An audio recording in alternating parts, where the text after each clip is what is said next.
আমি বিএনপির সাথে জিজ্ঞেস করতে চাই, আপনি রাজি আছেন আমার প্রোগ্রামে? বিএনপি যদি বলে রাজি নাই, তো ওর সাথে আমার যাবার দরকার কি? আমি জনগণের কল্যাণের জন্য যে প্রোগ্রাম, সেই প্রোগ্রাম বানাবো, যত তাড়াতাড়ি পারি বানাবো, বানিয়ে বলবো আমি তোমার সাথে, অথবা যার সাথেই হোক আমি নির্বাচনে ঐক্যই করছি।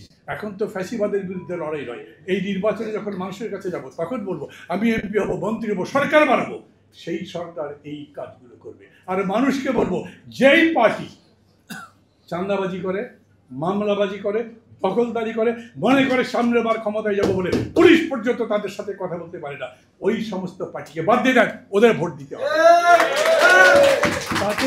তাতে যদি ওইসব পার্টি মনে করে না এদের সাথে গিয়ে কি লাভ, আমি আপনাদের বলি, আমি জানি স্বতন্ত্র নির্বাচন করবার কথা বললে এখনো আপনারা আমাকে সরাসরি সমর্থন করবেন না। কেন? কয়টা জিততে পারবো? হয়তো গণতন্ত্র মঞ্চ আলাদা যদি ভোট করে একটাও জিততে পারবে না, তখন ভাববেন কি লাভ। খেয়াল করেন, বিজেপি, ভারতীয় জনতা পার্টি, তার প্রথম বড় নির্বাচনে মাত্র 2টা সিটে জিতেছে। তারপরে সেই পার্টি পরের বার নির্বাচনে জিতে ক্ষমতায় গেছে। আমাদের দেশ বদলাচ্ছে, আমরা অনেকে ঠিক মতো বুঝতে পারছি না।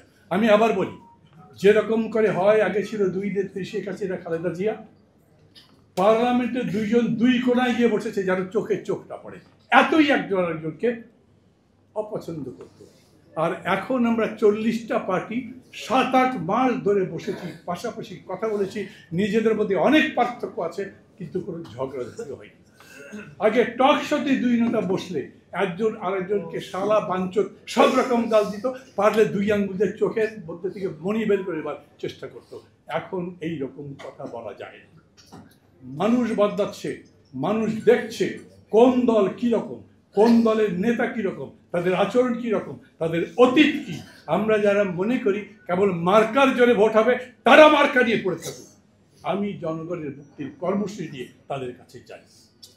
আমি মার্কা ফেলে দিচ্ছি না, আমি জোটও কিনতে ফেলে দিচ্ছি না। আমি মনে করি আমার যত বন্ধু বাড়বে তত আমার সুবিধা হবে।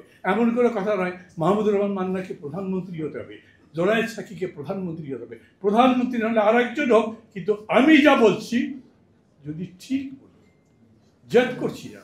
আমার চাইতে যদি উনি ভালো বলেন জনগণের কল্যাণের কথা, সেই ভিত্তিতে এগোতে পারে, এই দেশ দাঁড়াবে, তাহলে জোনায়েদ সাকিও টিকবেন, সাইফুল হকও টিকবেন, গণতন্ত্র মঞ্চ টিকবেন।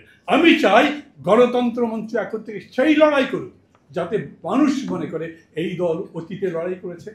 খালি অতীতের কথা বললেই লাভ নেই, খালি অতীতের যে অহংকার, সেটা আমরাই আন্দোলন করেছিলাম, বিএনপি তখন পালিয়েছিল, সবাই জানে।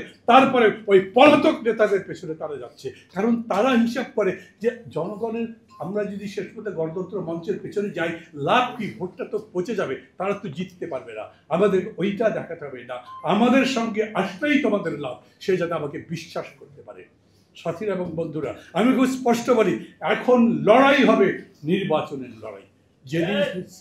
যেদিনই শিডিউল ঘোষণা করবে তার পরদিন আমাদের মূল লক্ষ্য কী হবে। আমরা বলছি আমরা 300 আসনে ক্যান্ডিডেট দিতে চাই, ঠিক মনে করেন আপনারা? 300 আসনে ক্যান্ডিডেট দিব, ওরা আমাদেরকে ডাকুক না ডাকুক।